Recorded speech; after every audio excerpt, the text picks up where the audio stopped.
अस्सलाम वालेकुम। वकास खान आपकी खिदमत में हाजिर हैं। हमारे साथ आज मौजूद हैं Liaquat Ali Rana, senior court reporter हैं और सदर कोर्ट रिपोर्टर स्टेशन कराची के सदर रह चुके हैं।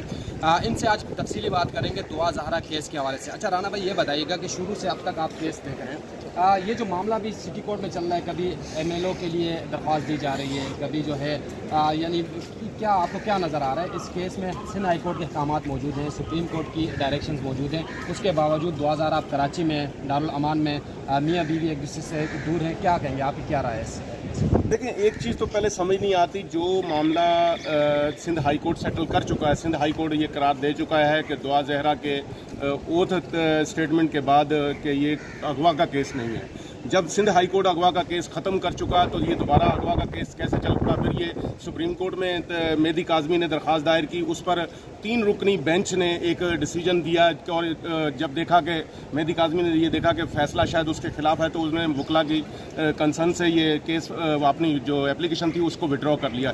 सुप्रीम कोर्ट भी ये करार दे चुकी है कि बच्ची ने अपनी मर्ज़ी से निकाह किया है, लिहाजा वो अगर उसकी उम्र कम है तो वो शेल्टर होम में रहेगी, माँ बाप के पास नहीं आ सकती। लेकिन अब समझ नहीं आती, आज मुझे ऐसे लगा जैसे जो पुलिस है वो कोई ज़हीर के खिलाफ कोई नया केस बनाना चाहती हो, क्योंकि उन्होंने कोई ML की एप्लीकेशन दी थी दुआ ज़हरा की कि उसका ML करवाया जाए, कि इसके क्या वजूहात हो सकती हैं? सिर्फ ज़हीर को एक नए केस में फांसने की कोशिश। अगर उन्होंने निकाह कर लिया है, कम उम्र है, ठीक है, कानून सिंध के कानून के मुताबिक 18 साल से कम उम्र में निकाह नहीं हो सकता, तो बच्ची शेल्टर होम में जाएगी जब तक वो 18 साल की नहीं हो जाती। अगर पंजाब में 16 साल का कानून है शरीयत के मुताबिक, तो दोनों का निकाह हो चुका है, जायज़ है, और हर उनको शरीयत में कोई ऐसी कदगन नहीं है जिसके मुताबिक उनका कोई उन्होंने गुनाह किया हो। लेकिन लगता ये है कि अब ये उस मुकदमे को शायद मुझे लगता है कि जैसे ज़हीर को जना के केस में ये इन्वॉल्व करना चाहते हैं, क्योंकि दुआ ज़हरा का अभी मेडिकल करवाने का कोई तुक नहीं बनता, कोई जवाज़ नहीं बनता।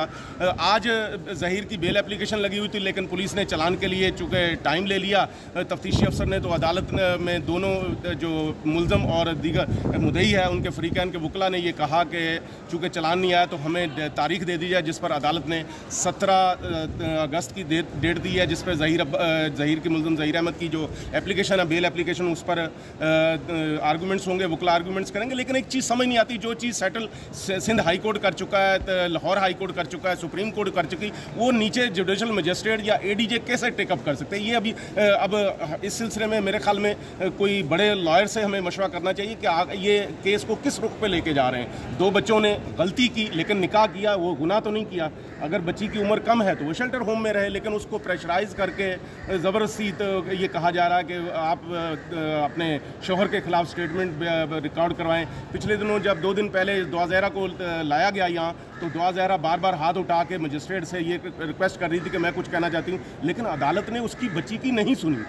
अगर कोई गलती हो तो उसकी सुने तो सही ना, वो क्या चाहती है उसका भी तो स्टेटमेंट रिकॉर्ड किया जाए। लेकिन मुझे नहीं समझ आ रही ये केस को उलझाया क्यों जा रहा है। पाकिस्तान की सबसे बड़ी अदालत में ये केस गया, मामला सेटल हो गया, अब क्यों उलझाया जा रहा है? ये अदालतें किस कानून के तहत इसको टेकअप कर रही हैं, ये समझ नहीं आ रहा। अच्छा राम भाई, ये बताइएगा कि ऐसे मुकदमात में लड़की या खातून के जो हुकूक हैं, अगर वो कुछ कहना चाहती हैं तो उसको कानून कितना तहफ़्फ़ुज़ फराहम करती हैं? अगर इस सारे मामले में हमने ये देखा कि या तो ज़हीर की जानिब से दरख्वास्तें आ रही हैं या मेहदी काज़मी की जानिब से आ रही है, दुआ से ना मौक़िफ़ सुना जा रहा है, ना उनकी तरफ से कुछ आ रहा है, तो कानून क्या कहता है? लड़की के क्या हुकूक है इस मामले में? देखें, ये तो सरासर वायलेशन है ना कानून की। कानून तो सबको तहफ़्फ़ुज़ देता है, दुआ ज़हरा को भी तहफ़्फ़ुज़ देता है, ज़हीर को भी तहफ़्फ़ुज़ देता है, आपको भी, मुझे भी। कानून सबके लिए एक है। अगर उसको आपने कस्टडी में भी रखा हुआ है, तहफ़्फ़ुज़ भी दिया गया, लेकिन उसकी बात तो सुनी जाए।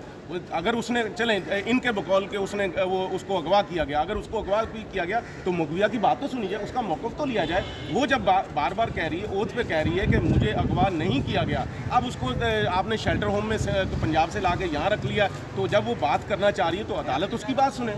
तो मुझे नहीं लगता, अब लगता है ये है कि किसी अच्छे वकील को ह्यूमन राइट्स की तरफ से, दुआ ज़हरा की तरफ से भी आना चाहिए, क्योंकि उसके कानूनी तौर पे उसकी जो हकूक़ है उसको गस्प किया जा रहा है। यहाँ ना तो अदालत में कोई उसकी सुन रहा है, ना ही पुलिस उसकी सुन रही है। वो यहाँ अदालत में आती है, बार बार हाथ उठाती है कि मजिस्ट्रेट से कहती है मुझे कुछ कहना है, तो वो कोई सुनने के लिए तैयार। पता नहीं उसके साथ क्या सलूक किया जा रहा है, वहाँ उसको प्रेशराइज किया जा रहा है अपने शौहर के खिलाफ। उसकी बात तो सुने, उसके अदालत को चाहिए कि बाकायदा उसको तलब करके उसका दोबारा स्टेटमेंट रिकॉर्ड करे, उसकी पोजीशन ताकि वाज़ह हो वो किस कानून कानून हर इंसान के लिए बराबर है, हर इंसान को तहफ़्फ़ुज़ देता है। दुआ ज़हरा के भी लिए भी वही कानून है, उसकी बात सुनी जानी चाहिए।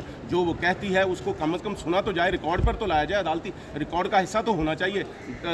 वहाँ ज़हीर का वकील लाहौर से आता है, यहाँ मेहदी काज़मी के वकील यहाँ पेश होते हैं, उनका रवैया वैसे भी जर्नलिस्टों के साथ बड़ा अजीब सा है। अदालत से भी वो कोशिश करते हैं कि जर्नलिस्टों की कवरेज ना कर सकें। दुआ ज़हरा की तरफ से भी किसी वकील को पेश होना चाहिए ताकि उसका कोई स्टेटमेंट रिकॉर्ड हो सके। अगर उसको कोई परेशानी है, उसको कोई तशद्दुद किया जा रहा है या उसको प्रेशराइज़ किया जा रहा है, तो वो भी वाज़ेह हो सके। अदालत को इस चीज़ का नोटिस लेना चाहिए। जी ये लियाकत अली राणा थे, सीनियर कोर्ट रिपोर्टर थे। अब तक के जितने भी रिपोर्टर्स हैं उसमें सबसे senior court reporter Liaquat Ali Rana अपना तजुर्बा आपके साथ शेयर किया और वो ख़ुद भी हैरान है कि ये हो क्या रहा है। तहम दुआ को कानून ने हक दिया है कि वो कुछ बोलें, दरख्वास्तें लगाएं, लेकिन उनकी तरफ से न उनको अदालतों में बोलने दिया जा रहा है, न कुछ दरख्वास्तें आ रही हैं। एक वकील साहब ने वकालतनामा जमा कराने की कोशिश की, लेकिन उन पर जो है उनके खिलाफ आर्गूमेंट्स आ गए। तहम अब देखना ये होगा कि 6 तारीख को 6 अगस्त को चालान आ रहा है, उसमें पुलिस क्या मौक़िफ़ अपनाती है, और 17 तारीख को जो बेल पर कंफर्मेशन या रिजेक्शन पर जो ऑर्डर होना है या दलाइल होने हैं उसमें क्या होते हैं। मज़ीद अपडेट आपको देते रहेंगे इस केस के हवाले से। एक दरख्वास्त जो है वो रिजेक्ट होगी पुलिस की जानिब से, ML कराने की वो जो दरख्वास्त थी वो अदालत ने आज रिजेक्ट कर दी, और मज़ीद जो तफसीलात आती हैं आपके सामने रखते हैं।